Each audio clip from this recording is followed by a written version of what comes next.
Every living being that comes into the world, regardless of whether it belongs to the community of beings we call terrestrial mankind, or whether it belongs to those forms of life which manifest themselves through what we are accustomed to recognize as animals, plants and minerals,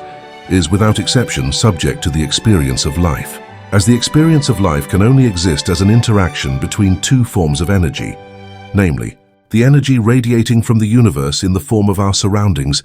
and the energy radiating from our own inner being in the form of our manifestation. And as this interaction in the form of the experience of life is really identical with the creation of our own existence, it must be clearly evident that we, each of us, constitute a by no means insignificant factor in this creation of our fate. And this especially so owing to the fact that in a certain area, we do possess a so-called free will. This is the same as to say that every living being is facing an ocean of forces, the collective manifestation of which under the concept of nature,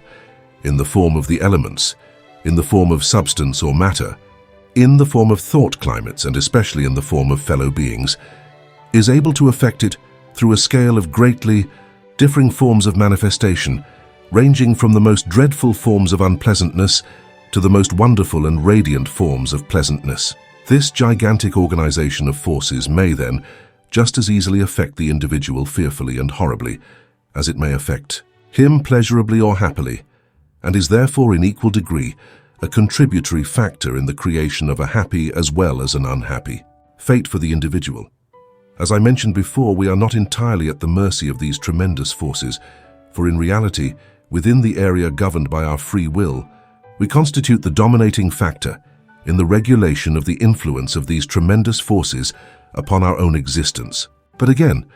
as normally the most important factor behind our free will is our own knowledge, it depends on the scope of this knowledge whether we will meet a happy or unhappy fate. For if this knowledge does not cover an awareness of those realities, which are identical with the unavoidable and necessary basis for a full harmony between our manifestations and the world energies which will promote happiness, then we shall, in the same degree as our awareness deviates from it, meet a less ideal fate or experience of life. Consequently, our knowledge will in reality constitute the dominating factor in the regulation of our interaction with the influences directed towards us by nature. As we come to understand how to avoid those forms of energy that are uncomfortable and displeasing, we shall come more and more under the influence of those forms of energy that are pleasing and comfortable.